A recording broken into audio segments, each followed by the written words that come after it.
Muy buenos días a todos.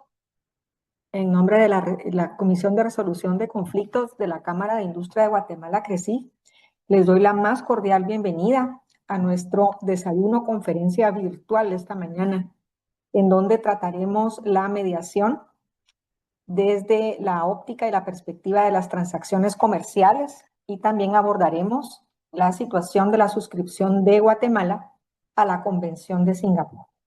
Esta mañana tengo el honor de que nos acompañe la doctora Andrea Hulbert. Hola Andrea, buenos días, bienvenida. Muy buenos días, Carolina. Un verdadero gusto estar aquí con ustedes. A modo de introducción, aunque ya la mayoría de los participantes que nos acompañan esta mañana ya conocen a la doctora Hulbert, quiero hacer una breve presentación.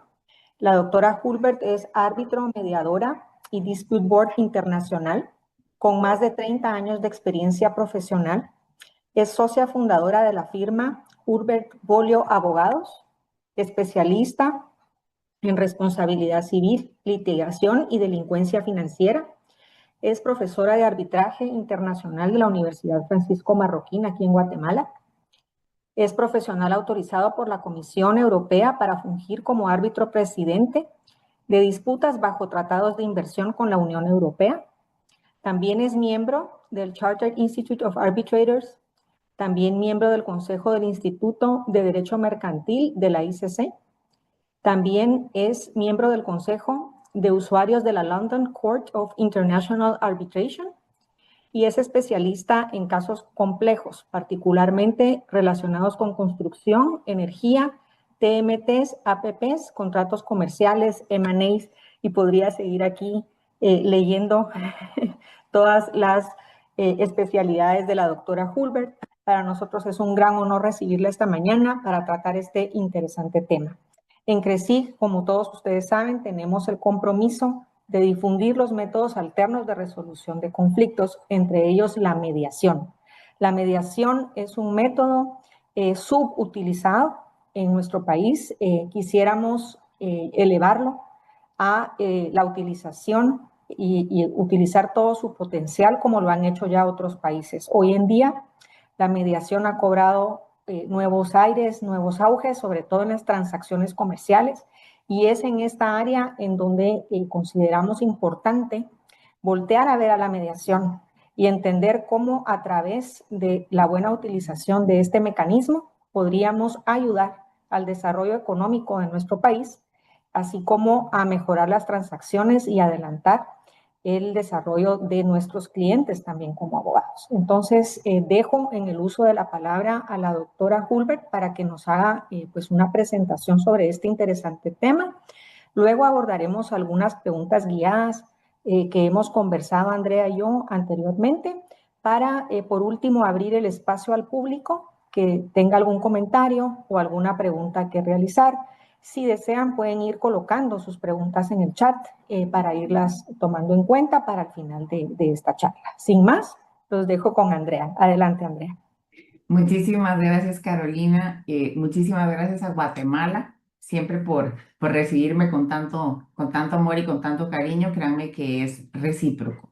Bueno, primero quiero felicitar a la CRECIC por invitarme, no solo por invitarme, sino sobre todo porque estaba viendo dentro de su página web que la Cámara de Industria de Guatemala desde 1997 está ofreciendo los servicios para lograr una justicia rápida, eficiente y económica y alternativa a la justicia tradicional para el desarrollo de la economía nacional guatemalteca e internacional, que me parece muy importante, y además que tienen como su pilar fundamental, de acuerdo con lo que le leí, el marco de la cultura de la paz, que es precisamente el tema que nos trae hoy, ¿verdad? Entonces, la que sí tiene desde que nació un objetivo de prevención y transformación de la solución de los conflictos, y eso se alinea perfectamente con el tema que vamos a conversar hoy, que es nada más y nada menos sobre la Convención de Singapur, que es un producto muy interesante redactado por la Comisión de las Naciones Unidas para el Derecho Mercantil Internacional.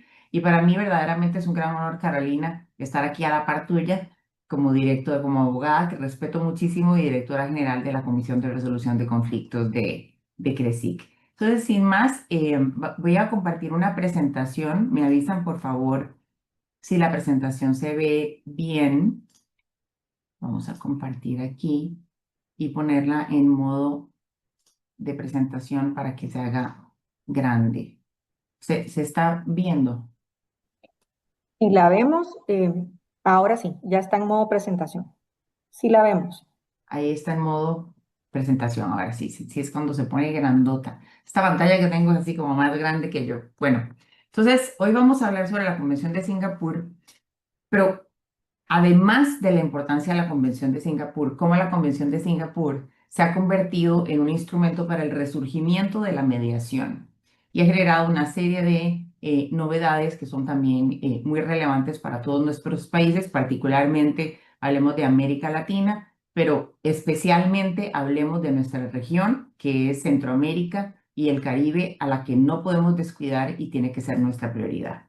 La Convención de Singapur nace como una iniciativa, como les decía, de la CENUDMI, que tiene un mandato, y ese mandato es promover la armonización y la unificación progresiva del derecho mercantil internacional.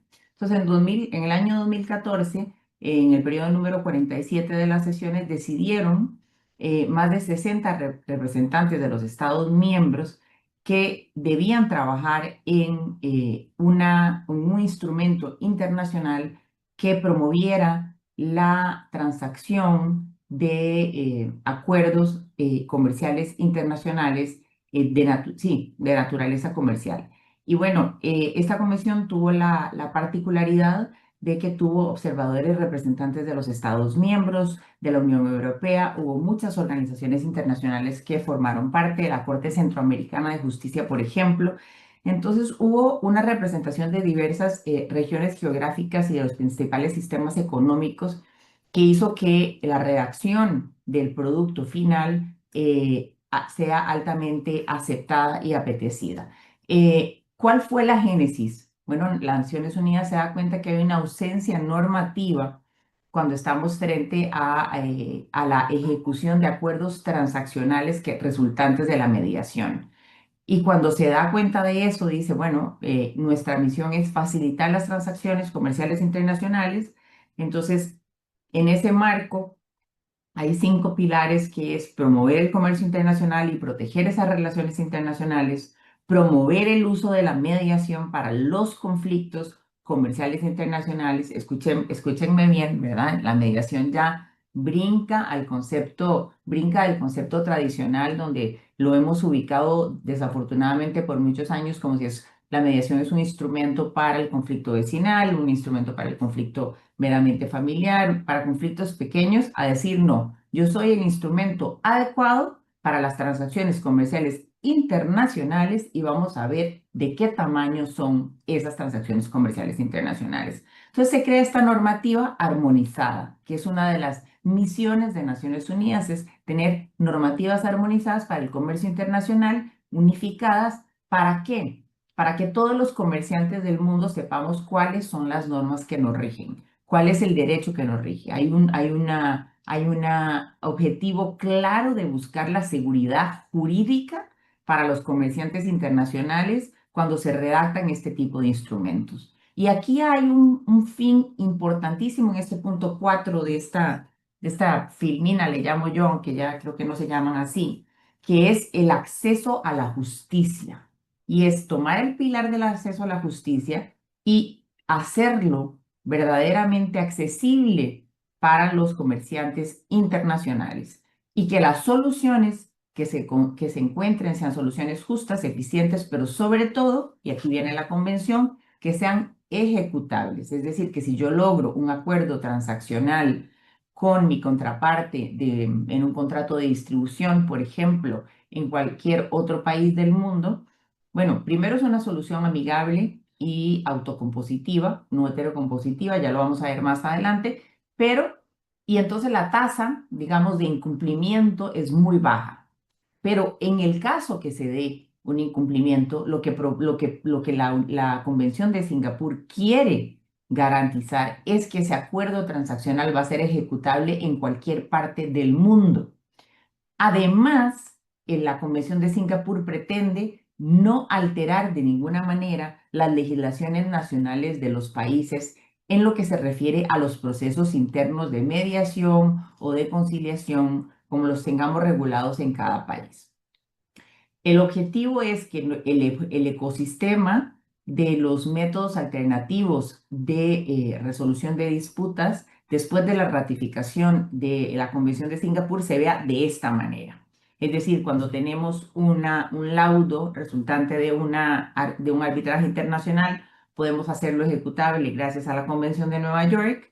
Cuando tenemos una sentencia judicial internacional, tenemos la Convención de la Haya para sentencias internacionales, y cuando tengamos acuerdos transaccionales resultantes de una mediación, tendremos a la Convención de Singapur como nuestro aliado. Entonces, nuestro objetivo ahorita es lograr que la mayor cantidad de los países del mundo firme también, bueno, más que todo, porque ya lo han firmado muchos, pero que lo ratifique y lo incorpore en su legislación nacional, la Convención de Singapur, para que el ecosistema de ejecución internacional y cumplimiento internacional de las obligaciones sea completo.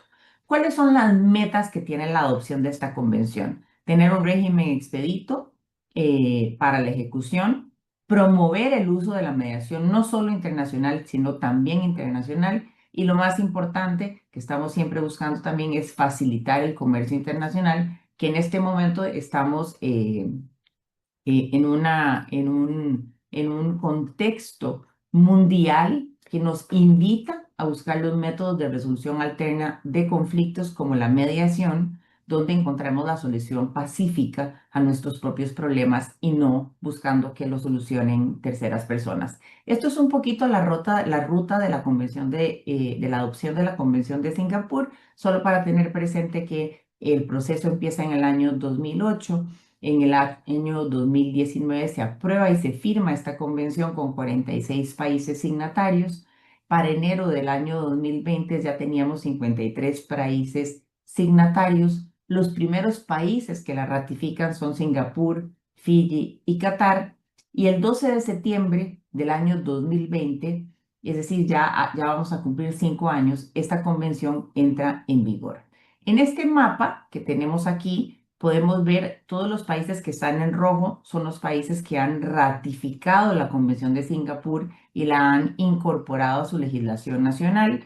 Aquí dice que hay 14 países. El mapa está desactualizado porque si nos vamos a América Latina y el Caribe, bueno, vemos que no tenemos aquí a Guatemala, tenemos a Ecuador, tenemos a Honduras y tenemos a Uruguay, pero ya han ratificado un total de 15 países porque Costa Rica fue el país número 18 en ratificar la Convención de Singapur.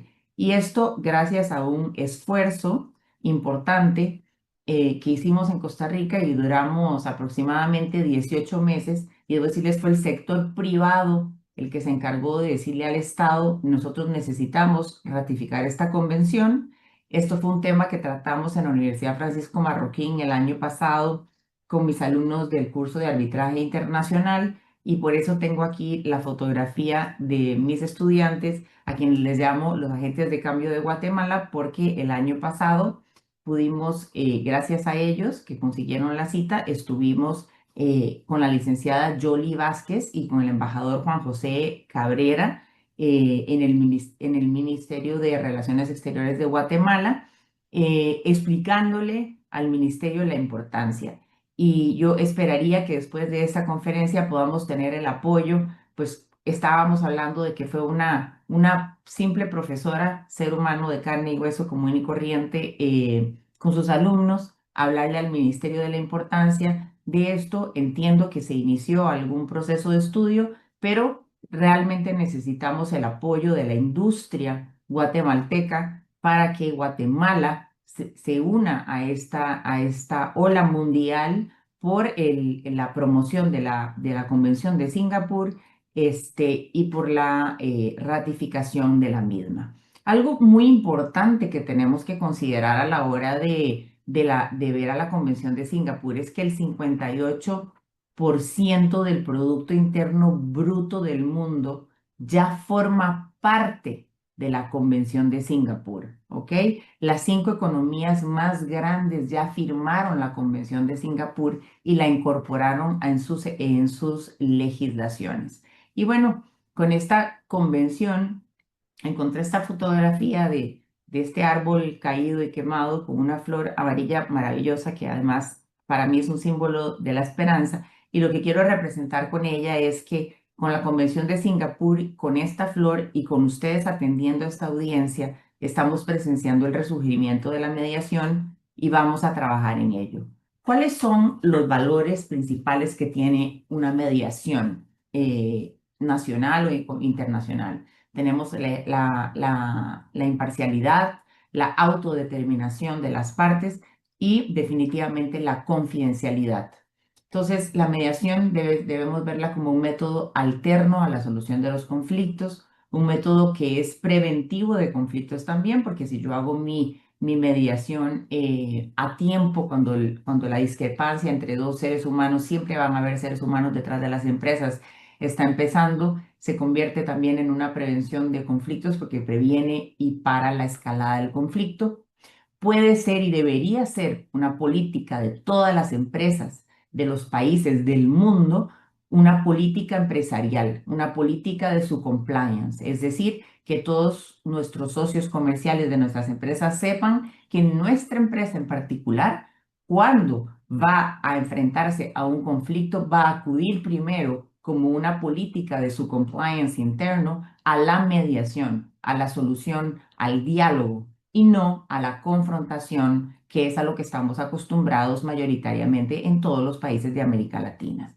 Esto crea además, como bien lo dice aquí, no solo entre los estados, sino también entre las empresas, una red de confianza, ¿verdad?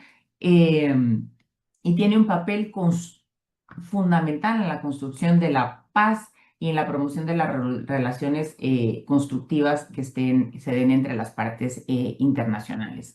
Algunos ejemplos de los beneficios más importantes de la mediación, los voy a decir muy rápido en honor al tiempo y además les voy a dejar esta presentación para que la puedan consultar, ya lo podrán coordinar con CRESIC, es la rapidez, o sea, la mediación es algo que podemos lograr en cuestión de una semana, por supuesto, después de la preparación del mediador, porque vamos a ver que la mediación moderna no es la mediación que conocemos, es una mediación donde el mediador va preparado a la sesión de mediación, ha hablado con los abogados antes de las sesiones de mediación, se ha enterado perfectamente de cuál es el conflicto y cuáles son los puntos que cada una de las partes desea solventar.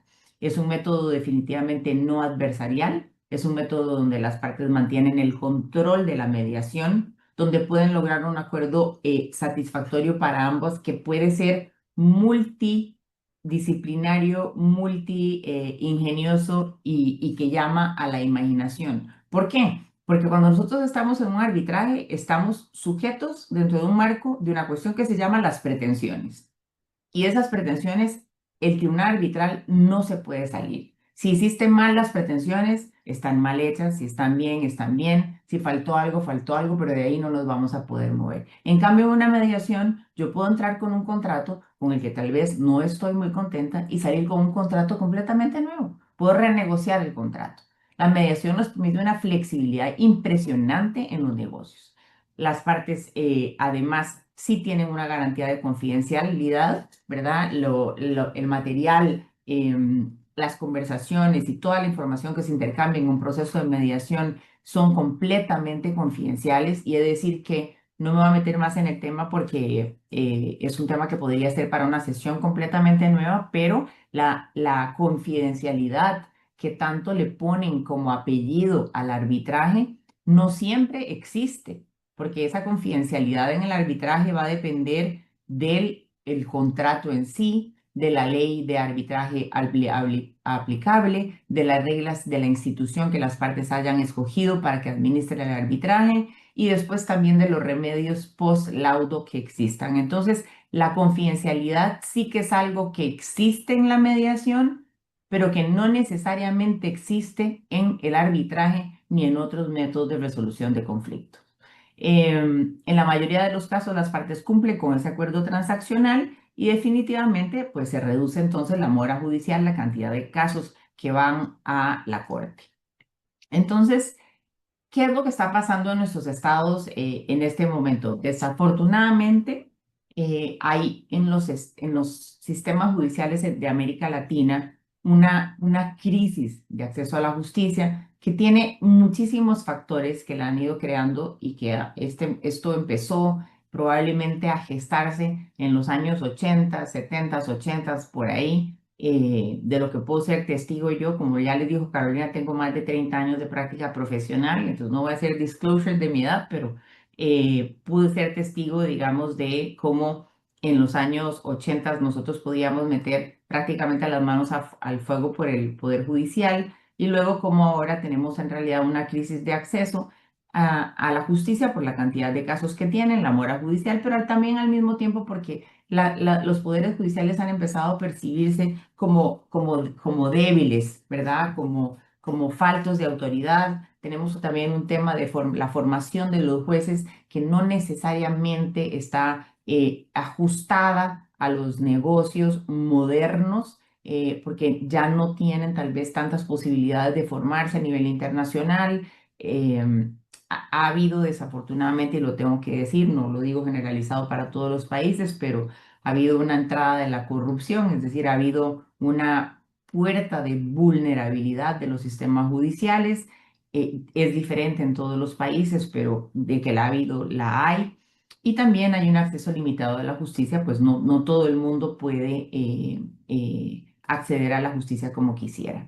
Y entonces, para hablarles un poco de cómo es una mediación exitosa, yo necesito hablarles del ejemplo de Singapur, porque el ejemplo de Singapur es el ejemplo de cómo cualquier país puede tomar el mecanismo de la mediación y convertirlo en su mecanismo favorito. Esta foto que están viendo aquí es la foto de una orquídea que el gobierno de Singapur mandó a hacer específicamente con el nombre de la Convención de Singapur, y es la orquídea, esta, la que ven a la izquierda, con esa macetita negra tan bonita, la que se presenta todos los años cuando se hace una reunión anual sobre la Convención de Singapur.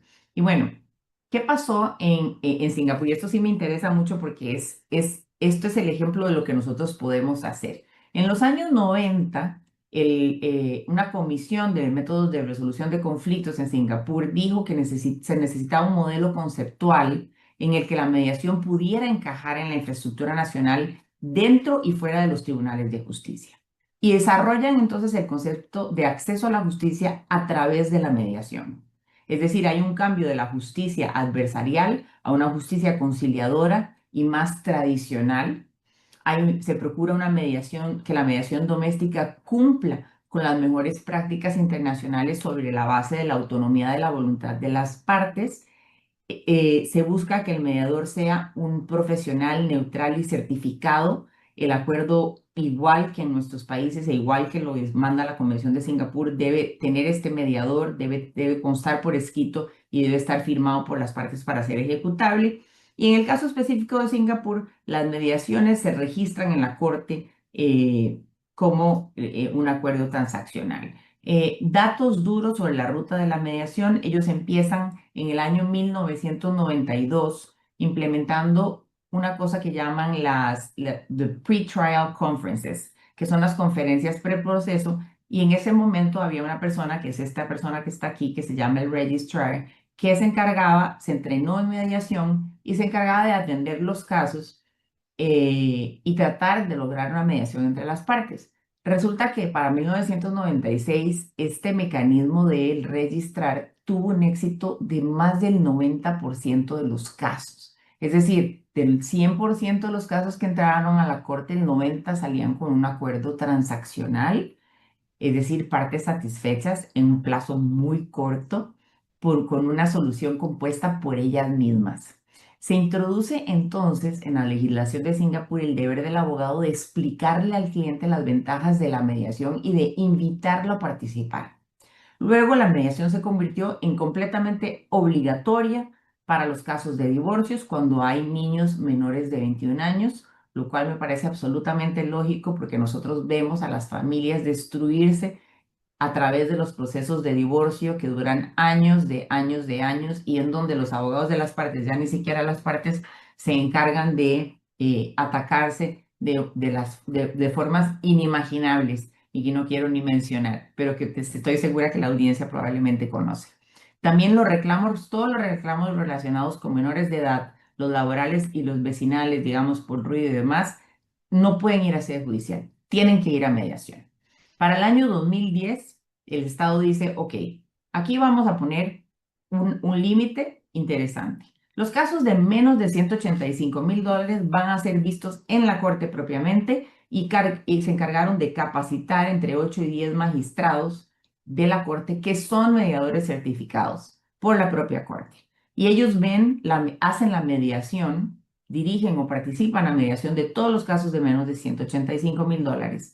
Pero todos los casos mayores a $185,000 van a ir al Centro de Mediación Comercial de Singapur, que nace en 1997. Entonces, nosotros presentamos el caso y el juez nos envía automáticamente a este centro, que es un centro privado para la mediación, que tiene una tasa de éxito hasta el día de hoy del 70%. Este es un centro doméstico. En el 2014 nace el Centro Internacional de Mediación de Singapur, que tiene hasta la fecha, es decir, ya estamos en el año 2025, ¿verdad? Una tasa también del 70% de éxito, nuevamente del 100% de los casos que entran, que manda la corte o que las partes ya saben que tienen que acudir ahí, el 70% sale con un acuerdo transaccional vinculante, firmado y con la solución de su conflicto en la mano.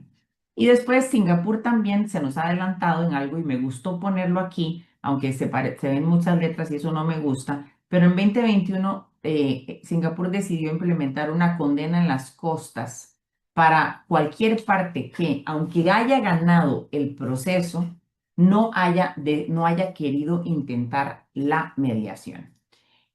Aquí podemos ver un poquito esta foto, la uso nada más para explicar muy brevemente cómo funciona la mediación en Singapur. Aquí vemos sentado en la cabecera a don George Lim, que es un mediador internacional y que también fue quien presidió la Comisión de Naciones Unidas para la redacción de la Convención de Singapur. Y podemos ver aquí sentada a la parte propiamente y a su abogado a la par.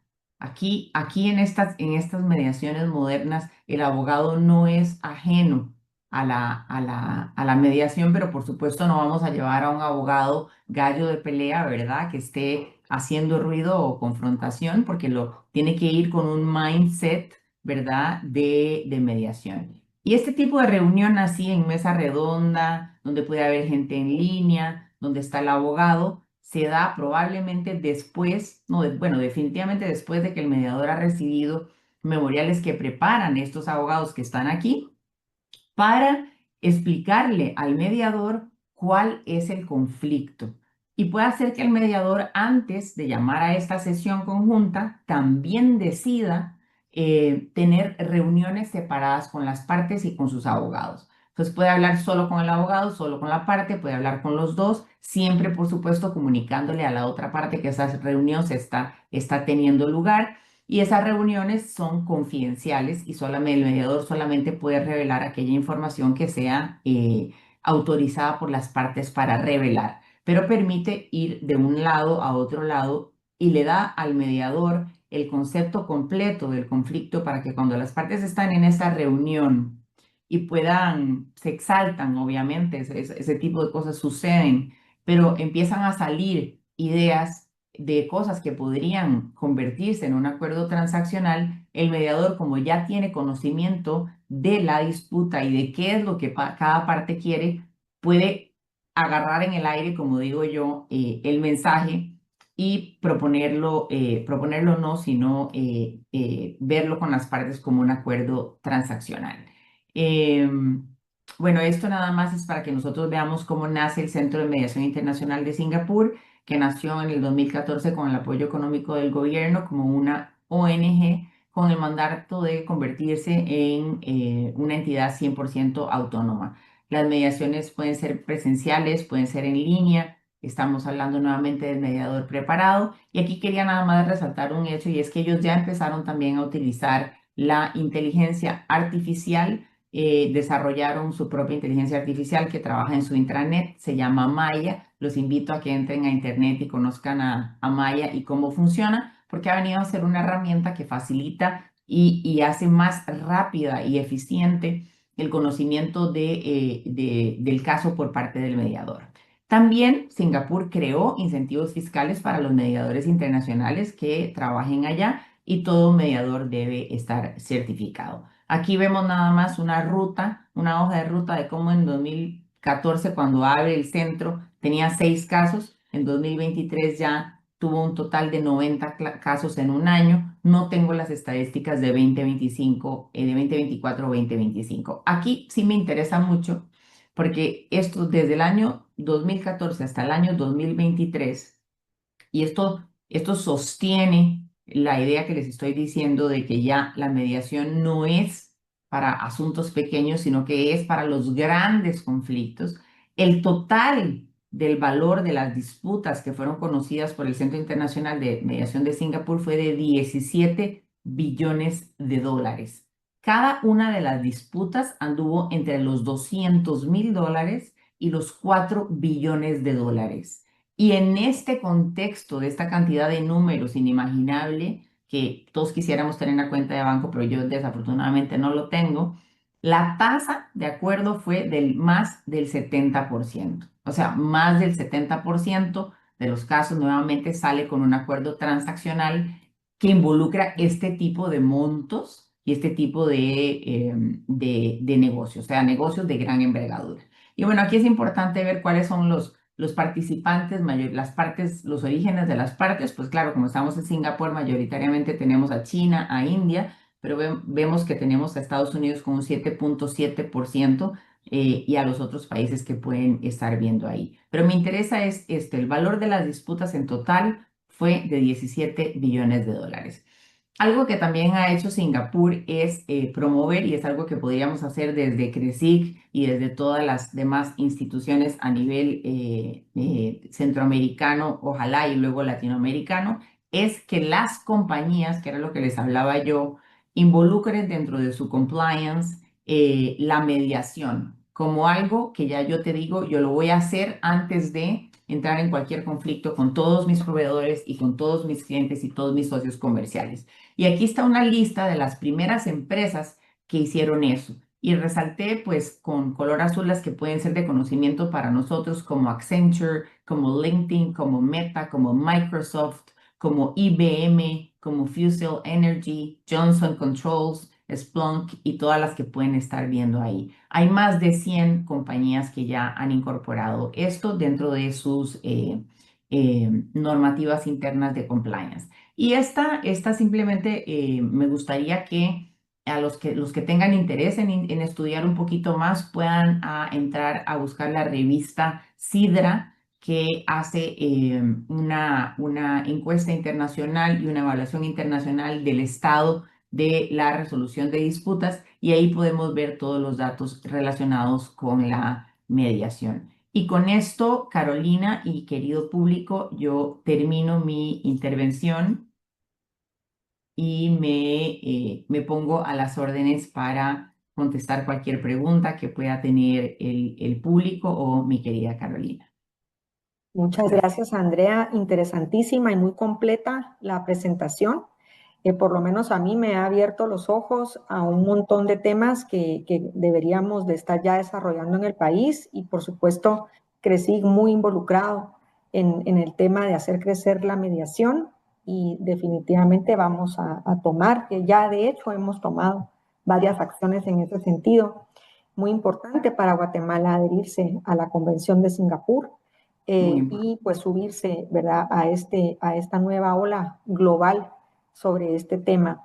Así es. Aunque ya lo has tratado, Andrea, dentro de la presentación que acabamos de escuchar de tu parte, para hacer énfasis en algunos puntos concretos, me gustaría preguntarte, ¿cómo puede la mediación? Me gustó mucho la palabra que utilizaste, la mediación moderna, ¿verdad? Es Ujú. importante hacer ese parteaguas, ¿verdad? La mediación que hemos conocido anteriormente y de la que estamos hablando contigo el día de hoy, ¿cómo puede ayudar la mediación a resolver conflictos concretamente derivados de transacciones comerciales? Que es donde estamos viendo esta cantidad de operación internacional con esta cantidad de billones de dólares que estamos viendo que se han transado afortunadamente a través de la mediación en Singapur. Y entonces quisiéramos tal vez escuchar tu opinión sobre cómo concretamente en este ámbito de las transacciones comerciales es que la mediación puede ayudar a resolver disputas. Bueno, lo más importante inicialmente es que, como les decía, las compañías lo adopten, ¿verdad? Dentro de sus reglas de compliance. Luego eso hará que entonces en los contratos que tengamos con nuestros socios comerciales o las empresas con sus socios comerciales incorporen cláusulas escalonadas donde la mediación sea definitivamente un paso, que no sea un tick in the box, ¿verdad? Como mucha gente le dice, ay no, qué pereza. Por ejemplo, ahora España pasó una normativa que obliga a ir a la mediación para absolutamente todos los casos antes de ir a la corte. Y mucha gente lo ha criticado porque lo ha visto como esto. Y a mí no me gusta usar anglicismos, pero bueno, la gente lo entiende mejor. Como decir, bueno, es un requisito más, es un tick in the box. No, no es un tick in the box. Es el interés del Estado de solucionar un tema gravísimo que es el tema de la mora judicial. El tema, no solamente la mora judicial, no estás hablando solamente que vas a durar 4 o 10 años en resolver el conflicto, es que durando 4 o 10 años resolviendo el conflicto se destruye la relación comercial. No va a seguir la relación comercial. Pero además de que no va a seguir la relación comercial, la contingencia económica es muy grande y tenemos que cambiar el chip mental de coger el conflicto y tirárselo a un tercero, que es lo que estamos acostumbrados haciendo, o sea, de venir haciendo en todos nuestros países es, ay, tengo un problema, sí, nos dice el abogado de la compañía, digamos que este es el problema, yo voy a coger este problema y se lo voy a pasar a mi abogado y mi abogado se lo va a pasar al juez. Es decir, cogemos el conflicto como si fuera una bola de tenis, de ping pong o de pádel o de lo que ustedes quieran y se lo tiramos a un tercero. Y entonces, ¿qué pasa ahí? Se deshumaniza el conflicto, porque detrás de todo conflicto de una empresa, aunque sea una empresa, hay personas. Y es la empresa la que tiene que aprender a tener la responsabilidad. Y normalmente cuando hay un conflicto, no solamente una de las partes fue la que metió los escarpines, como decimos en Costa Rica, para decirlo de una manera más elegante. Normalmente las dos partes tenemos algún grado de responsabilidad. Entonces eso es un poco también decir, bueno, volvemos a la entereza. O sea, ¿cuál es mi grado de responsabilidad? ¿Qué hicieron mal mis empleados? ¿En qué metieron los escarpines? ¿En qué no actuaron bien? Y en qué la otra empresa no actuó bien. Y en eso promover el diálogo entre las empresas en esa mediación. La mediación no es un tick in the box. La mediación es algo que es lo que tenemos que hacer para continuar teniendo relaciones comerciales importantes a nivel nacional y a nivel internacional. Y no nos podemos además olvidar, y por eso pongo el ejemplo de Singapur, de que todos nuestros amigos asiáticos y en particular todos los chinitos han venido haciendo su nueva ruta de la seda económica y están presentes en toda la región de América Latina y muy fuertes en la región centroamericana. Y me refiero mucho a Centroamérica porque ustedes saben que yo trabajo mucho con Centroamérica, soy una centroamericanista de todo corazón, alma y cuerpo, y además veo las tiendas chinas en cada lugar que voy, cada vez más grandes, cada vez más importantes, igual que los negocios. Lo que quiere decir que cuando surjan conflictos vamos a tener que lidiar también con la cultura asiática y vamos a necesitar entender esa cultura asiática. Perdón que me extendí, pero es que me apasiona mucho. Vi que por ahí había una pregunta, Carolina, me parece que del doctor Mayora, Así es. levantó la mano. Ajá. Al contrario, gracias por extenderte, porque de eso se trata. Para eso estamos todos aquí esta mañana. Tenemos ya varias preguntas, Andrea. Si quieres, vamos a pausar la guía de temas que teníamos para poder atender estas preguntas. Voy a leerlas en el orden que las han presentado, una por una, y así pues aprovechamos a irlas respondiendo. Les recuerdo a todos que estamos en sistema webinar, entonces por favor poner las preguntas aquí como lo han estado haciendo, porque nosotros no los vemos a todos desafortunadamente, pero Desafortunadamente. es el mejor formato para poder llegarle a más personas a través de este formato virtual. Entonces, la primera pregunta es de Diego Toledo. Dice, hola profesora Hulbert, le saluda Diego Toledo, parte de los alumnos que le acompañaron al MINEX el año pasado. Me agrada ver que el tema vuelve a la mira para nuestro gremio. En Costa Rica, ¿cuál fue el primer reto o punto de fricción que percibieron de parte del gobierno para su proceso de suscripción y ratificación a la convención? Muy buena pregunta. Muchísimas gracias y un gran saludo, Diego. Te mando un abrazo muy grande desde mi oficina en Costa Rica y espero verte en Guatemala pronto. En realidad, les voy a decir que la Convención de Singapur es un producto muy inocuo. Es un producto que no tiene por qué generar roncha ni por qué generar ninguna problemática, porque como les comentaba, ella no se inmiscuye en los sistemas o los mecanismos de resolución internos nuestros. Ella no nos impone requisitos para nuestras mediaciones o conciliaciones, porque cada país tiene diferente regulación de la metodología, sino que es para el reconocimiento de los acuerdos transaccionales a nivel internacional. Entonces, ¿qué hicimos en Costa Rica? En Costa Rica, bueno, lo primero fue traer a don George Slim después del COVID le lloré y le rogué que pudiéramos tener una conferencia para que él le explicara la Convención de Singapur a la comunidad. En ese momento yo estaba presidiendo la ICC, el capítulo en Costa Rica, y quería convertir a la Comisión de Arbitraje y cambiarle el nombre para la Comisión de Métodos de Resolución Alterna de Conflictos, porque ya el arbitraje se quedó corto para resolver conflictos.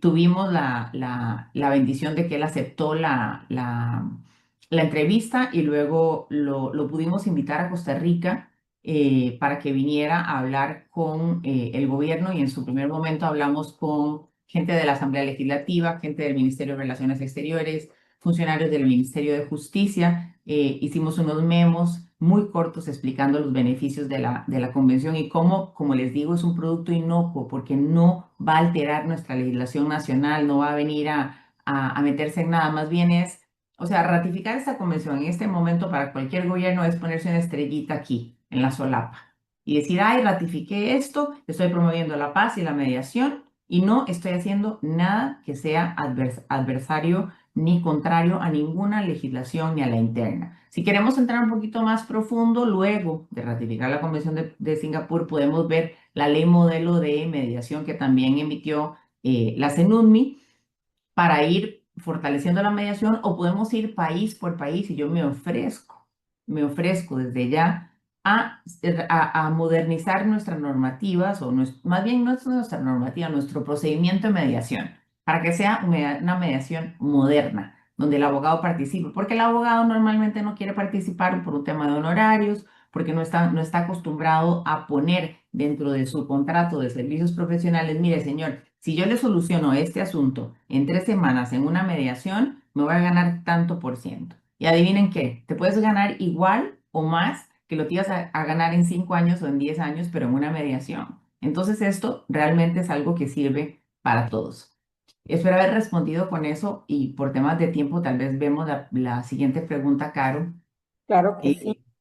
Eh, Eh, tenemos otra pregunta, esta es del doctor Eduardo Mayora y dice, gracias Andrea por tu excelente presentación. Me pregunto si a nivel internacional se recomienda uno o más modelos de regulación legal de la mediación para acompañar, por así decirlo, la normativa de la Convención de Singapur. Si oh, así fuera, ¿cuál es el modelo recomendado? ok. Bueno, esto va de la mano con la pregunta anterior. Muchas gracias, doctor Mayora. Es un honor recibir una pregunta de parte suya y que usted esté aquí presente con nosotros. Este, la convención en sí no propone un modelo de mediación. La convención lo único que hace es regular que haya un reconocimiento internacional de los convenios de transacción para que sean ejecutables. No obstante, la pregunta es supremamente importante porque debemos adoptar un modelo moderno, porque sabemos que en América Latina no tenemos modelos modernos de mediación porque no estamos acostumbrados. Es más, la mayoría de las universidades de toda América Latina ni siquiera dan un curso de mediación. Es más, no dan un curso de arbitraje. Deberían dar todo un año de métodos de resolución alterna de conflictos, Bueno, la Universidad Francisco Marroquín la voy a felicitar, pero no solamente porque doy clases allí en este momento, ha sido pionera en abrir un curso en arbitraje internacional. Es el único país de todo Centroamérica y el Caribe que tiene un curso dentro de su malla curricular, que creo que es optativo para los estudiantes, pero pueden optar a eso. Durante 6 meses solo estudiamos el arbitraje internacional. Pero adivinen que necesitamos uno de mediación también. Gracias, doctor Mayora. Pasamos, Muy bien, Carolina. seguimos Espérate, con las estoy preguntas. tratando de verlas. Ajá. Ah, ya las encontré las preguntas para. Sí. Ajá. Tenemos otra pregunta que es de Manuel Juárez. Perdón que aquí está. Cuando he sido mediador, he estudiado a profundidad los documentos proporcionados por las partes antes de la primera audiencia, pero no he hablado con las partes antes de dicha audiencia. Ujú. Quisiera pedirle a Andrea que nos amplíe cómo opera esta etapa en la mediación moderna. Perfecto. Con muchísimo gusto. Muchísimas gracias, Manuel Antonio, por esta pregunta. Pues, claro, la mediación moderna parte de un mediador que está preparado y que quiere además llegar más preparado, como bien estás diciendo, todavía a la audiencia. Entonces, así como en las audiencias de mediación tradicionales, nosotros podemos hacer los caucos, que son las sesiones donde nos salimos con las partes y vamos a salas separadas y conversamos con las partes. La idea de hacer estas llamadas iniciales, que pueden ser por videoconferencia o también pueden ser presenciales, es para que el mediador llegue todavía más preparado. Y sobre todo porque hay preguntas que yo puedo hacerle a las partes antes de la reunión de mediación de manera individual, que va a ser confidencial, que me digan con qué estarían ellos satisfechos, qué es lo que realmente pretenden, dónde es que está el problema, dónde es que chima el zapato. Entonces, sí se hacen, van totalmente de la mano con la mediación, siempre y cuando obviamente haya absoluta transparencia. Y si tengo una reunión, la tengo con las dos partes, una primero y la otra después. Y si tengo dos con cada una. Siempre tengo que mantener como mediador neutral ese equilibrio entre las partes, pero el objetivo primordial es entender y comprender a cabalidad qué es lo que cada parte quiere y necesita para poder resolver el conflicto. Muy bien, seguimos con las preguntas para que no se nos vaya a quedar ninguna. Entonces, estoy aprovechando a ponerlas todas ahora y luego, pues si todavía tenemos tiempo, seguir con los temas que habíamos conversado.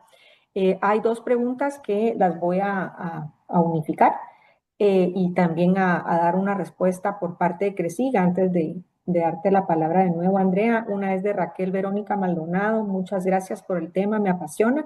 Quisiera saber cómo podemos ser un mediador certificado. Le comento, en Guatemala hay diferentes instituciones que manejan la mediación. En el caso de CRECIG, que nosotros administramos mediaciones, la forma de incluirse en el listado, que es una nómina abierta, es decir, no es obligatorio estar en el listado para poder llevar a cabo una mediación en CRECIG. La forma de incluirse es solicitarlo a través de una carta, incluyendo la hoja de vida, donde se fundamenta la experiencia y el conocimiento como mediador para conocimiento de la junta directiva. Luego tenemos otra pregunta que es de José González. Dice, un gusto saludarle, solamente tengo una consulta. Si en Guatemala podemos optar por iniciar una mediación con unos casos puntuales que hemos tenido hace unos 2 años entre un proveedor chino y un comprador en Guatemala. Bueno, entonces aquí hay como un caso específico. Eh, Ujú. en el caso de CRECIG, sí, por supuesto, pueden presentarlo. Como ya explicó Andrea, la mediación es un método no adversarial, por lo que se necesita la voluntariedad de las dos partes. Si las dos partes en conflicto así lo desean, pues llenan el formulario y someten su controversia a una mediación en CRECIG. Andrea, no sé si tienes algún comentario Sí, sobre estas dos sí. preguntas. Yo, bueno, pienso que además de que dichosamente ya hay cursos y certificaciones que están dando la CRESIC directamente y probablemente otras instituciones allá también en Guatemala, a Raquel que dice, me apasiona el tema, entonces somos parte de las mismas, ustedes pueden ver la pasión con la que hablo porque este tema realmente me fascina. ¿Por qué? Porque me parece que es la verdadera solución que tenemos que buscar y que si lo logramos, vamos a haber logrado algo maravilloso para nuestras sociedades. Ahora, también puedes certificarte como mediador comercial internacional en cursos que den otras instituciones. Por ejemplo, el Singapore International Mediation Center está dando capacitaciones para mediadores, para formar mediadores latinoamericanos y ya tiene una lista de mediadores latinoamericanos. De hecho, ya hay una guatemalteca, Paola Galic, que forma parte de la lista de mediadores comerciales internacionales del Centro de Mediación de Singapur. Y va a haber otras capacitaciones también. Va a haber una en Cancún la primera semana de noviembre y me parece que va a haber uno en Madrid en unos meses. Esa es una buena forma de acercarse a cómo es este mecanismo de mediación moderna. Y también ahora que José González nos habla de este caso que tiene con empresas chinas, pues esto es parte de lo que también tenemos que embrace y empezar a trabajar, José. Tienes una parte china y tienes una parte de Guatemala. Perfectamente, CRECIC podría ser una mediación transfronteriza, ¿verdad? Transatlántica, donde podemos hacer un acuerdo, por ejemplo, con el Centro de Mediación de Singapur y tener, porque eso ya es algo que hemos venido promoviendo, tener dos mediadores, un mediador asiático y un mediador de América. Y por eso es que yo quiero que Centroamérica no se quede atrás en sus mediadores bien formados, porque las dos partes se van a sentir cómodas si tienen dos mediadores que comprenden perfectamente su cultura y sus necesidades y sus idiomas. Entonces, un poco esta internacionalización va de la mano también de que podamos hacer estas mediaciones transfronterizas. El centro de mediación, por ejemplo, trabaja en acuerdo con otros centros. Entonces, simplemente los dos centros administran el caso y pueden haber dos mediadores que van a facilitar muchísimo la resolución de este tipo de conflictos que son transfronterizos. Veo uno de Mario Guadrón. Carolina, muchas gracias por la presentación. Dice, ¿alguna ventaja en relación a la ejecución de los acuerdos de mediación que precisamente aumente la certeza de cumplimiento a las dificultades de varios sistemas judiciales que mencionaba? Sí, yo le veo absolutamente todas las ventajas a que podamos ejecutar los acuerdos de transacción. Ya sabemos que en nuestros países internamente vamos a poderlo hacer, pero es muy ventajoso que lo podamos hacer a nivel internacional porque no falta una parte que firme un acuerdo de mediación e incumpla con algún punto. La tasa es muy baja a nivel internacional en las estadísticas. Si se meten a las estadísticas del SIDRA, que les proyecté en la última lámina de mi exposición, van a ver que en las estadísticas la tasa de incumplimiento es muy baja. Pero aunque sea baja, tenemos que estar protegidos y tener implementada e incorporada a nuestras legislaciones esa Convención de Singapur para que pueda ejecutarse en caso de incumplimiento del acuerdo transaccional, con la misma facilidad con la que ejecutamos un laudo y todavía con más facilidad con la que ejecutamos una sentencia internacional. Claro, y definitivamente de esa manera se incentivaría el uso de la mediación, al tener Así esa es. seguridad, esa certeza, ¿verdad? Sobre todo en transacciones internacionales.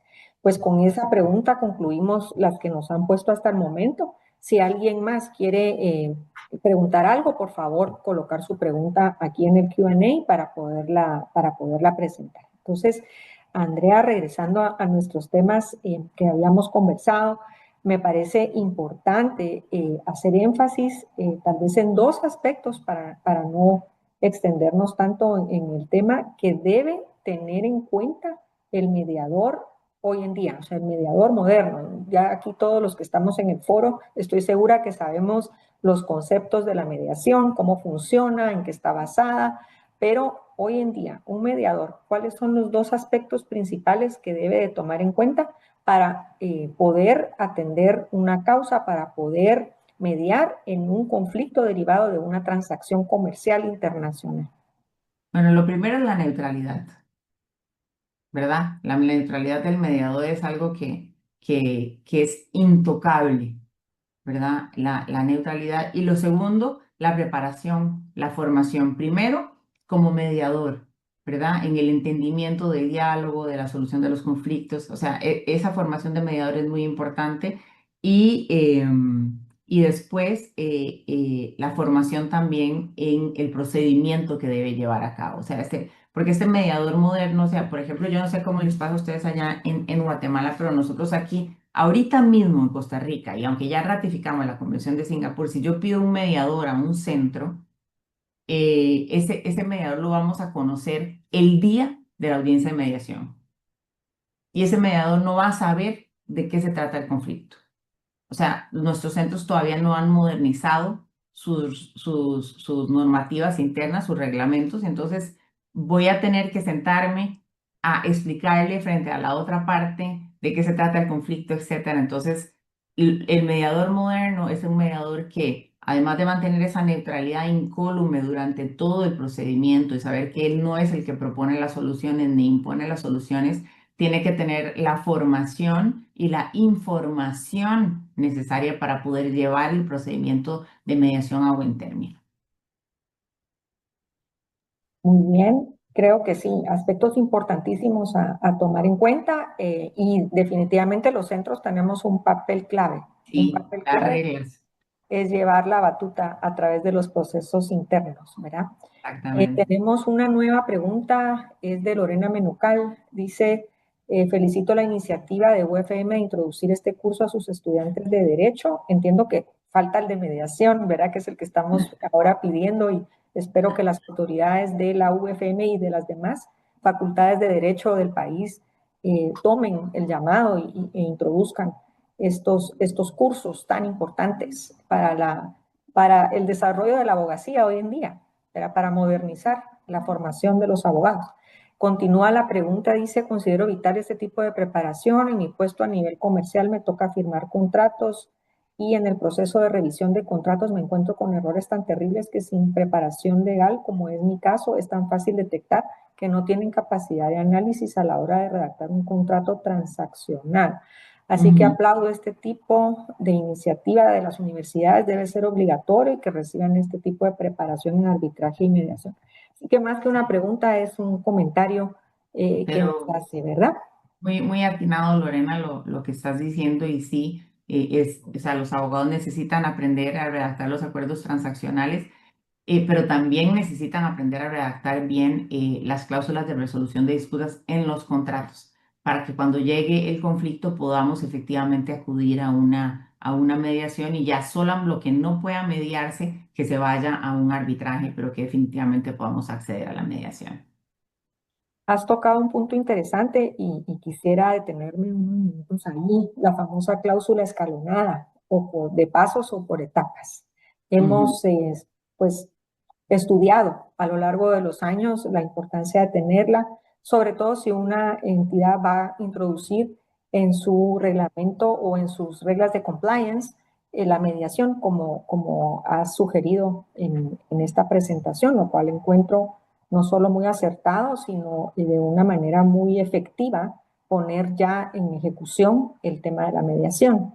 Así. ¿Cuáles serían, desde tu punto de vista, los aspectos importantes a tener en cuenta en esta cláusula escalonada? Tenemos modelos de cláusulas escalonadas. La verdad es que la mayoría de la gente insiste en no seguir los modelos, no sé por qué, si tan fácil que, que es seguir los modelos, ¿verdad? Pero, Sí. ¿cuáles son los aspectos que tú ves importantísimos en una cláusula y si es la cláusula escalonada la que deberíamos de utilizar si queremos promover la mediación o qué otra manera ves tú Sí. en No. este sentido?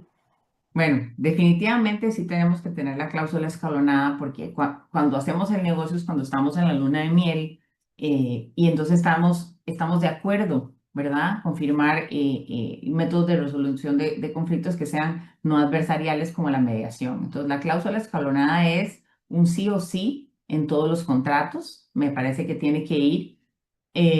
Importante la cláusula escalonada, lo que tú decías, Carolina, es que la gente no se ponga creativa, que el abogado no se ponga creativo. Recordemos que normalmente el contrato comercial lo redacta el abogado transaccional, ¿verdad? Pero la cláusula de resolución de disputas, lo ideal sería que la redacte el abogado litigante, el que tiene la experiencia en el litigio, porque desde allí puedes hacer un mejor control y manejo de los riesgos. Y ahí, bueno, si no sabemos bien cómo se redacta, las instituciones todas a nivel mundial tienen cláusulas modelo y podemos usar esas cláusulas modelo para guiarnos, porque cuando las partes se ponen muy creativas, pueden terminar con cláusulas que sean completamente inaplicables. ¿Verdad? Algo importante en mediación, que sí es muy importante, es que se ponga un plazo para la mediación, ¿verdad? Es decir, que la mediación no se deje abierto como, bueno, vamos a ir a acudir a mediación, sino que se ponga un plazo de, si no logramos a partir del momento del inicio de la mediación un acuerdo en 15 días, en 30 días, y acudiremos al arbitraje para que tampoco se convierta en algo dilatorio, sabiendo siempre que desde la autonomía de la voluntad de las partes, ese plazo de 10 días o de 15 días, si las partes están negociando, lo pueden ampliar sin ninguna dificultad, aunque esté en la cláusula. Buenísimo, aspectos puntuales, clarísimos, que todos podemos tomar en cuenta. Tenemos varias felicitaciones aquí en Muchas el gracias a Q&A todos. y también aquí una aclaración que nos hacen de que en la Universidad Francisco Marroquín hay otros cursos, además de los ya mencionados, ¿verdad? En negociación, en mediación también. Y Eh, arbitraje doméstico también. Excelente. Y esperamos que todas las demás universidades también así los tengan o los empiecen a incluir en sus pensums. Pero sí, definitivamente es clave y qué bueno que la Universidad Francisco Marroquín los está dando. Eh, Como última pregunta y para no abusar de tu tiempo, Andrea, entonces ya vimos desde el aspecto del mediador cuáles son los dos temas o funciones o situaciones más importantes que debe de tomar en cuenta en la mediación moderna. Ahora, desde el aspecto de las partes, los abogados de parte, definitivamente hoy, si algo hemos aprendido, que hemos aprendido mucho, pero si algo me llevo yo actualmente es ese cambio de chip, ese cambio de mindset que debemos de hacer todos en la comunidad jurídica, sobre todo todos los apasionados y los que queremos ver la resolución alternativa de conflictos tomar y cobrar ese auge que tanto potencial le hemos visto por años y que afortunadamente conforme pasa el tiempo más se utilizan, pero el abogado de parte, ¿cómo debe llegar a esa mediación si quiere lograr una mediación exitosa? ¿Cuáles serían esos puntos clave? Todos hemos estudiado esa teoría del iceberg de intereses versus posiciones, que es como que hasta ahí nos quedamos, ¿verdad? Pero realmente para lograr una efectividad y lograr un acuerdo que solucione verdaderamente y que ya no nos lleve al siguiente escalón, que podría ser pues un arbitraje o un juicio ordinario. ¿Cuáles son esos aspectos puntuales que debe de tener en cuenta el abogado de parte en una mediación? Bueno, es muy importante que el abogado crea en el mecanismo, ¿verdad? Y ahí las firmas de abogados tienen que tener mucho cuidado, o sea, de a qué abogado van a mandar a la sesión de mediación. Digamos, yo he estado en sesiones de mediación internacional donde llega una batería de 10 abogados como si fuera un arbitraje. Y ahí pues tratamos de decirle a las partes, bueno, escoja dos si quiere, ¿verdad? Pero 10 es demasiado, ¿verdad? Y luego tienen que llegar con una mentalidad abierta, o sea, en búsqueda de la solución para su cliente. Los abogados no nos tenemos que olvidar que yo creo que a nivel mundial nuestro deber fundamental es buscar el mayor beneficio para nuestro cliente, no para nosotros como abogados. Entonces, la mediación no es un momento para lucirse adversarialmente o para enseñarle al cliente que soy un gran abogado litigante y que voy a llegar a pelear. No, es un lugar donde yo llego, expongo, bueno, en la mediación moderna lo expongo también primero por escrito y luego expongo y colaboro con mi cliente para que logre llegar a un acuerdo con su contraparte. ¿Verdad? En algunos momentos el abogado no colabora y incluso pues, los mediadores los llamamos y le pedimos a los abogados que no se comporten de una manera adversarial y que le permitan a sus clientes conversar y hablar en búsqueda de una solución. Entonces sí es completamente un cambio, como dijiste Carolina, de chip y de mindset, pero que yo no lo veo no lo veo pegado del techo, como decimos en Costa Rica, lo veo muy sencillo.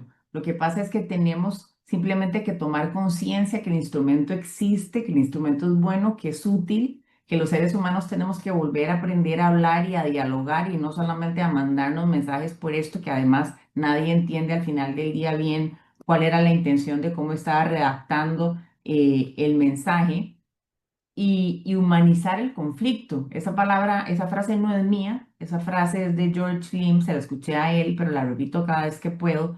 La mediación es una forma de humanizar el conflicto nuevamente porque le devolvemos a las partes la responsabilidad sobre ese conflicto. Y esa responsabilidad alcanza también a esos abogados que acompañan a las partes, Carolina. Perfecto, clarísimo. Pues para mí ha sido un gran gusto y un honor platicar contigo, Andrea, esta mañana, la doctora Andrea Hurbert. Muchísimas gracias por compartir con nosotros la teoría y la práctica que has manejado en este tema tan importante.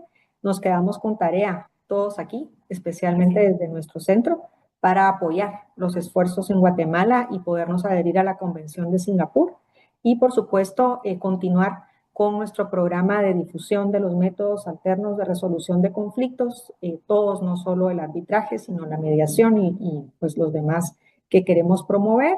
Así que nos vemos en el próximo evento. Muchas gracias a todos los que participaron esta mañana. Ha sido un gran gusto. Que tengan un buen día.